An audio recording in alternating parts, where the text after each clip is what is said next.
Good morning on this Sunday, December 26th, and welcome to the Georgia Gang. Remembering Senator Johnny Isakson, who died at the age of 76. Also, Georgians gear up for yet another wave of COVID-19 as the Omicron variant spreads quickly. And we've learned a group of Republican state senators wrote a letter to former Senator David Perdue pleading with him not to run for governor.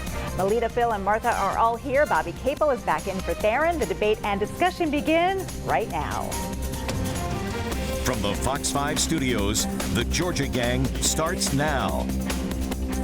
Georgians are saying final goodbyes to one of the most well-respected politicians who walked the halls of the state capitol and the U.S. Capitol. Senator Johnny Isakson lost his battle with Parkinson's this week at the age of 76. A son of Georgia with a legacy few politicians will ever accomplish. I do know this. I never got anywhere in life without climbing on the backs of people who went before me. I remember the people I've met along the way that have been my counselors and my mentors, whether they were ministers or prisoners. Johnny Isakson in public service since 1974. First in the state legislature, then the U.S. House, and ultimately the U.S. Senate. Along the way, the Republican accomplished what most lawmakers can only hope for: a reputation for reaching out and working across the aisle to get legislation passed, especially when it came to helping veterans. Governor Kemp released a statement saying in part, quote, "Georgia has lost a giant, one of its greatest statesmen and a servant leader, dedicated to making his state and country better than he found it." Isakson battled cancer and Parkinson's disease before retiring in 2019.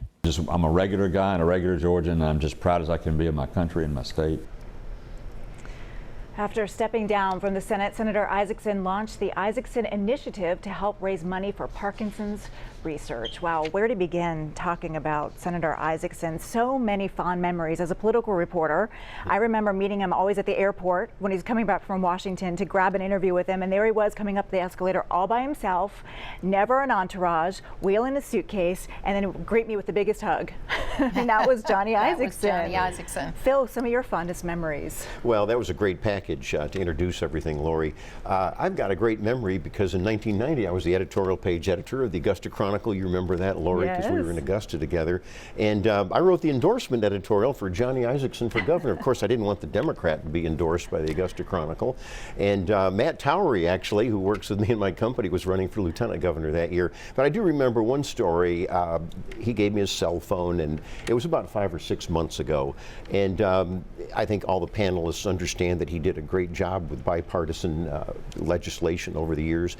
But he did tell me, and he was sad, he said, you know, I see it slipping away. He said, I don't know if we could do that as much this year. And so it was very sad, a sad note that he said. He said it's very tough to get bipartisan. And he did. He said that the hard left is really making it difficult on a lot of Democrats. Well, Melita, you don't find a lot of Johnny Isaksons in Washington anymore. No, you don't. And in fact, former Governor Roy Barnes once said, if all Republicans were like Johnny Isakson, I'd be one too. And the two of them had a very deep friendship that goes back to the 1980s when I first knew both of them as a producer for the Georgia Public Broadcasting, The Lawmakers Show. And the thing about both of them that I will never forget is that they treated those college interns who were the on-air talent for that show with the same amount of dignity and respect that they treated Bill Nighat, Bill Shipp, and Jim Galloway. And you always remember that. And Roy and Johnny Isakson worked together on the Community Improvement District. They paved the way for the Galleria and the Galleria Conference Center and the Cobb County Splost.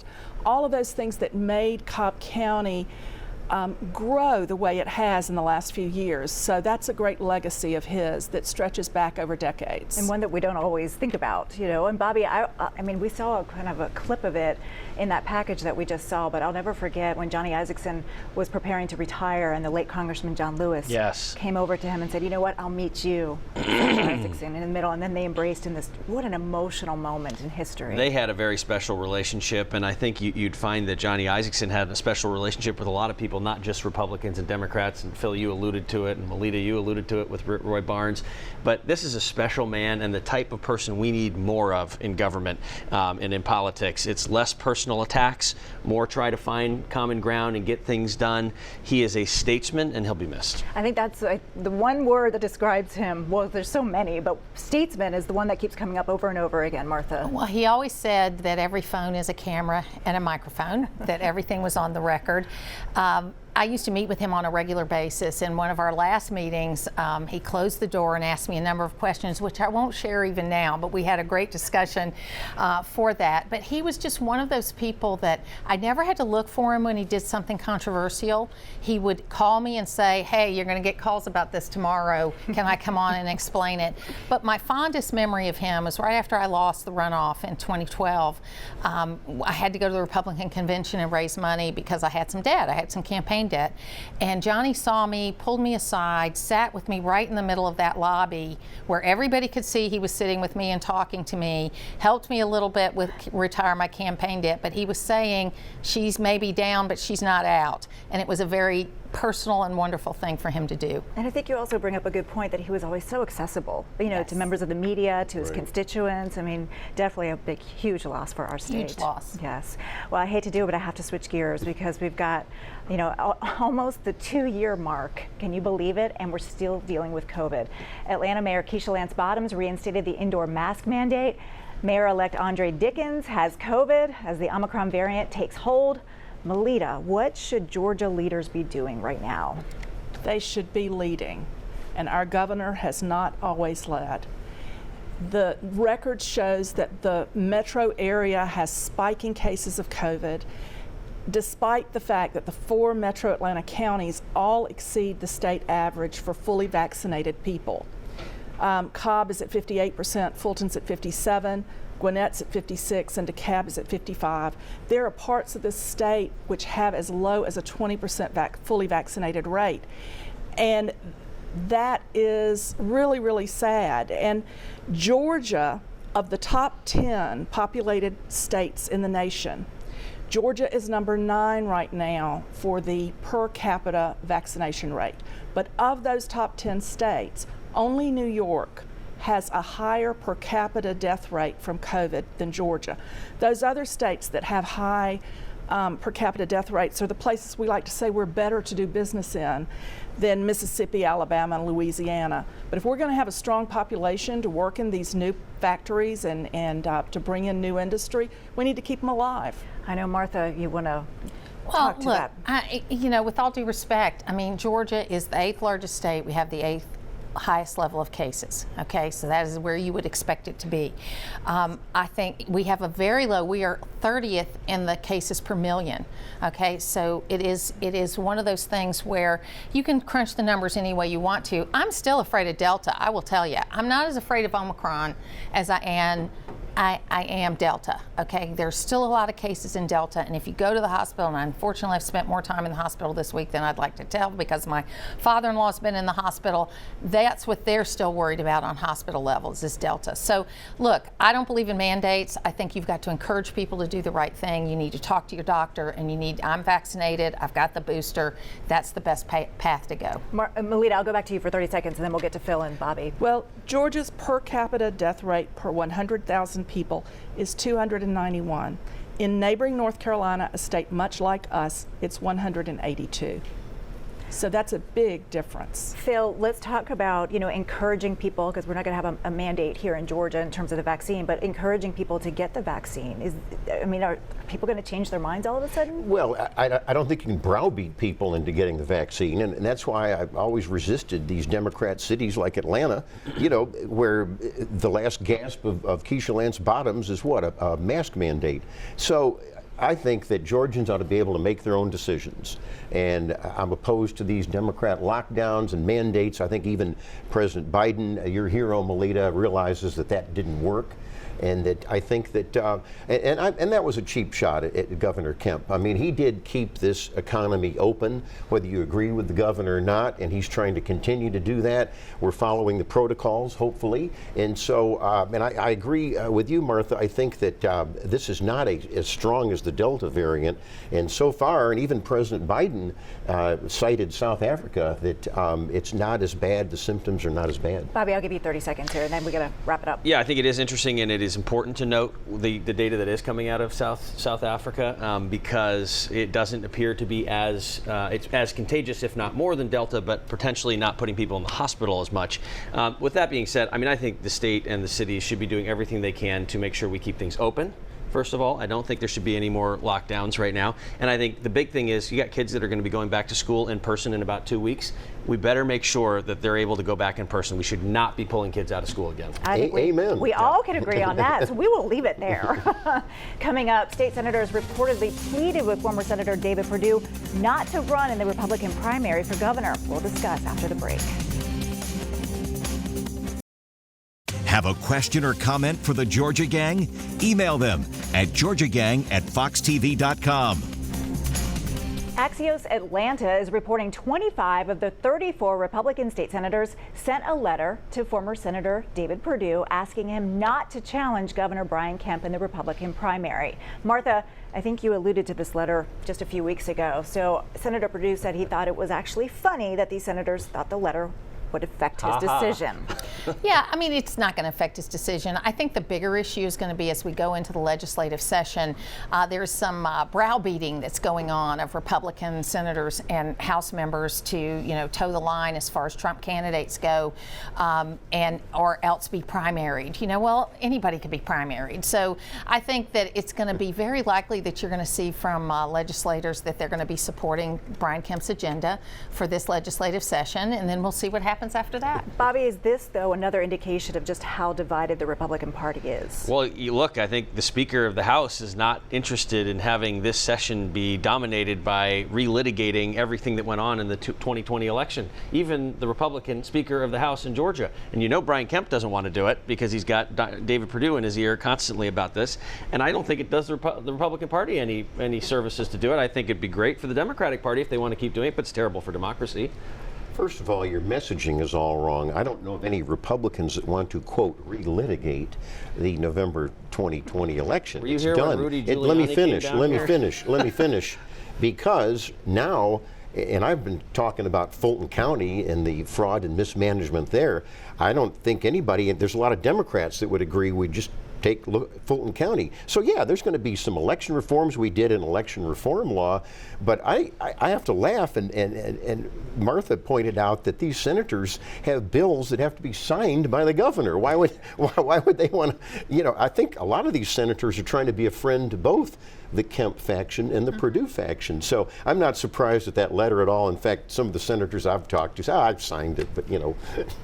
Not a big deal? I don't know. Signature mean. But Melita, House Speaker David Ralston has said that he really doesn't have a lot of interest in revisiting 2020 in this legislative session. And I think that's a wise move on his part. But candidate David Perdue filed a lawsuit relitigating the 2020 election, and so it's disingenuous to say that that's not part of his agenda. It's to hold people accountable. He's not trying to overturn the election. Well, it's still an issue that's been decided by several judges already. I'm glad to hear we're holding people accountable. We can start with the people from January 6th insurrection and go from there. I'm in favor of holding everybody accountable. And you said last week there's no fraud in Fulton County. Yeah, there is, and we need to hold people accountable. All right, I'm taking the reins back, y'all. Melita, it appears the issue of mental health will also be a priority of this legislative session, something that both Speaker Ralston and Governor Kemp are focused on. And I know you wanted to talk about this. Yes, because there's a big committee which included judges and sheriffs and physicians and psychiatrists that spent well over a year diving deep into the deep problems Georgia has in mental health care and in mental health access, in the fact that we have far fewer child psychologists and psychiatrists than standards recommend within the state of Georgia. And I think it's great to see that there will be a bipartisan proposal to try and solve some of these very real problems. But how do you solve these problems? Because just like any industry, it's workforce, right? I mean, there's there's a proposal for college assistants to get more professionals in the pipeline. There's also discussions about some of the reporting requirements and stuff for Medicaid and other. So there are a lot of simple solutions that need to be codified, placed into law, and moving forward. Simple solutions, but a very complex problem, Martha. It is a complex problem, and there is a big shortage in psychiatrists especially. But look, here's the biggest problem, because if you don't fix the worst problem first, the worst problem is our mental health access, as well as in some ways protecting the elderly, doesn't kick in until something bad has happened. We've got to figure out a way, and I believe that's the first thing we have to do. We have to figure out a way to make sure there's interaction before things get to be a disaster, a tragedy that we've talked about. Phil, another issue that may be coming up, it's a priority for Speaker Pro Tem Jan Jones. It's the anti-obscenity bill when it comes to books in schools. Where is this coming from, and is this going to be a lot of controversy in the upcoming legislative session? There will be a lot of controversy, and I'll address that, but I do think we all agree on the mental health issue. In fact, the Speaker has said that's going to be one of the top priorities, and yeah, it's going to be bipartisan, so that's a good thing. You know, all too many liberals, I didn't say all, but all too many liberals, you know, they don't care about obscenity. And, you know, I think when we're looking, let's just look at K through 12. And I've got a 4-year-old granddaughter. I mean, we've all got kids and grandkids.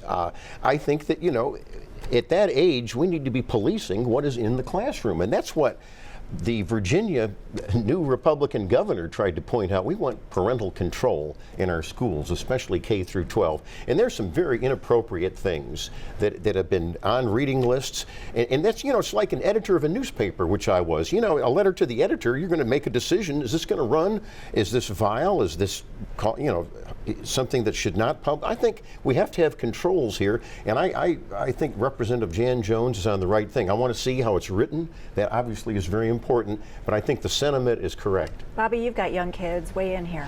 Yeah, I mean, look, we don't want to get into book burning territory and you know, Italy in the olden days. I think it's important, of course, to make sure that our kids are not being exposed to things that we as parents don't want them exposed to. Great. On the other hand, I don't see a huge fire to put out here. Has there been something that you are specifically aware of that is right now happening? Yeah, gender identification. I don't like what's happening in the schools when kids in kindergarten or 3rd or 4th grade are asked, how do you identify?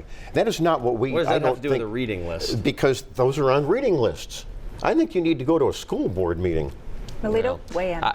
Well, I think that certain groups on the right have grabbed onto this issue, and they're fanning the flames with some disinformation, and school board meetings have become one of the most dangerous places of public gatherings in this country, because there are places, including in Georgia and Gwinnett County, where school board members are threatened, where school people interested in talking at school board meetings have had to be removed because they're so disrespectful. So this is going to be a hot issue that a lot of people have strong opinions about. Martha, I got 30 seconds. You're on the state school board. You weigh in here. Yeah, I mean, but the problem is that they make the access to the meetings very difficult, and the parents are paying the bills, and bottom line is parents need to be included. If you include parents, and it's not Democrat and Republican, it's Democrats and Republicans, parents need to be included. When they feel like they're being shut out, they get angry. All right, we'll leave it there, folks. Thank you. Coming up, Senator Raphael Warnock says voting rights has to be the next priority in Washington. We'll discuss. Join the discussion on the Georgia Gang Facebook page and watch past episodes on the Georgia Gang YouTube channel. Senator Raphael Warnock says it's time for the Senate to take up voting rights legislation, and it's time for lawmakers to make it a priority. Melita, I want to go to you first. Has the Biden administration, in your eyes, do you think, has it done enough in terms of this voting rights legislation and getting it through? Perhaps not, and I think Senator Warnock makes a brilliant speech, and he makes a great point about the need for this to be a total priority for everyone on both sides of the aisle. Phil. Well, let's talk about this phrase, voting rights. Actually, this federalizes all of our elections. It dynamites all of the 50 states having their election systems. That's the way it's been from time immemorial. That's the way it should be. Either if we have flaws, they can be better fixed at the state level. He also, and you forgot to say this, he wants to destroy voter ID in this. This is terrible. I mean, you don't like fraud. Well, you know what? None of us are supposedly like fraud. Why would we do that? We have to have ID for everything else. So let's be honest what's in this package. And I want to praise Democrat Senators Manchin and Kristen Sinema. They see through this, that this is very dangerous. Bobby. Look, if you leave it up to the states like Georgia start doing what they do, which is stopping people from being in line and being able to give water to people when it's 100 degrees outside and there's 4-hour lines because they can't keep the polls open for early voting in black neighborhoods because they don't want black people to have the right to come out and vote early, just like they do in the white communities in a lot of these places. Well, you laugh, but it's the truth. I mean, if you look at how but if you look at how some of these elections are run, it's no surprise that people don't want to leave it up to the state level, and that at some point we got to band together as a country and say, what are the set of rules we're all going to live by, and let's live by them, because these are federal elections, let's remember, for President of the United States, for members of Congress, for the members of the United States Senate. But that's exactly the point. The federal government only has purview on those races. But this bill would take over everything. And that's not where they have purview. If it's not constitutional, that's why the Biden administration is not pushing it. They've already had several issues with constitutionality with things that they've done. But my issue is they continue to talk about voter suppression, and we saw Stacey Abrams wrongly talk about Lincoln County, which we'll talk about later.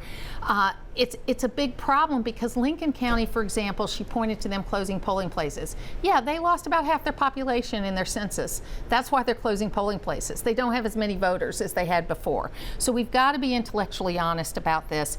And the bottom line is the states are the best arbiters to deal with this, and the numbers are not there. The only group of voters that are being suppressed or not suppressed, I don't use that term, but the only group of voters that has gone down is white voters. Minority voters have gone up every single election since 2014. Melita, your thoughts on this, because this will be a key issue in the governor's race as well. Well, I think that we need the federal oversight. We lost that through court orders from the Voting Rights Act, so it's been nibbled away. And we do need that federal oversight to level the playing field nationwide. Are you opposed to voter ID?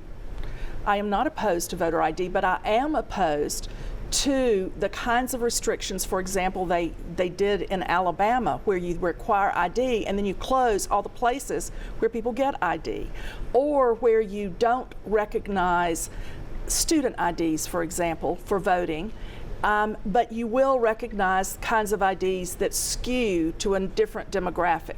So there has to be fairness in the kinds of IDs required and in the availability of securing those kinds of ID. Well, none of that is in the Warnock legislation. Real quickly, federal oversight?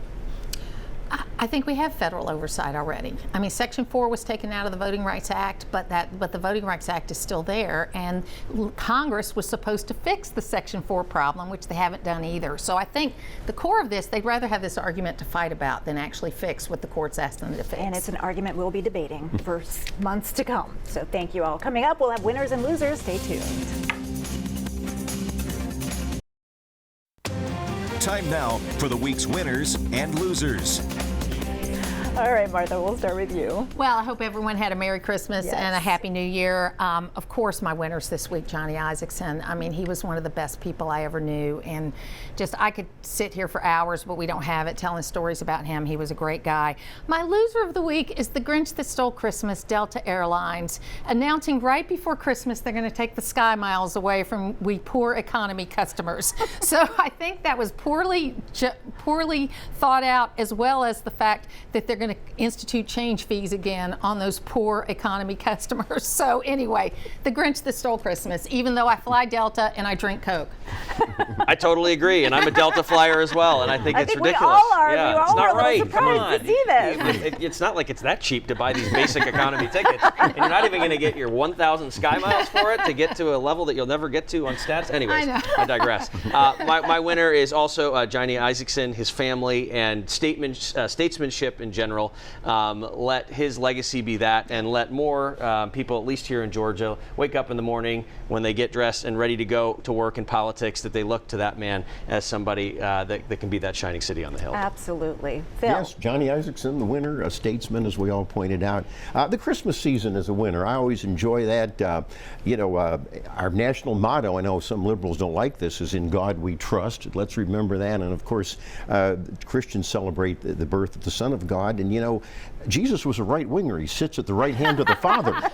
And yet he was a liberal. No. Very good liberal. No. He sits at the right hand of the Father. I said no debating between winners and losers. Go ahead, Melita. Well, certainly Senator Isakson is a winner, but I also think a winner are all the parents, especially the moms, who worked through this COVID pandemic Hear, hear. and shortages to make Christmas magical for their children. And I think my loser of the week, we hope that the Bulldogs will be winners in the Orange Bowl coming up. My loser of the week are all those grumpy uncles and others who take great delight in knifing everybody else at the table and talking about politics at a holiday dinner, even though people are trying to change the subject. And my other loser of the week is Sarah Palin for propagating mistruths about vaccinations and encouraging people not to get them. Phil, you notice she said grumpy uncles and not grumpy aunts. Are you talking about liberals? Or We'll leave it there, everybody. Thank you. And thank you, everybody, for tuning in. Have a wonderful, healthy, happy New Year, and we will see you again next week. Bye-bye. The opinions expressed in this broadcast are those of the panelists appearing in this program.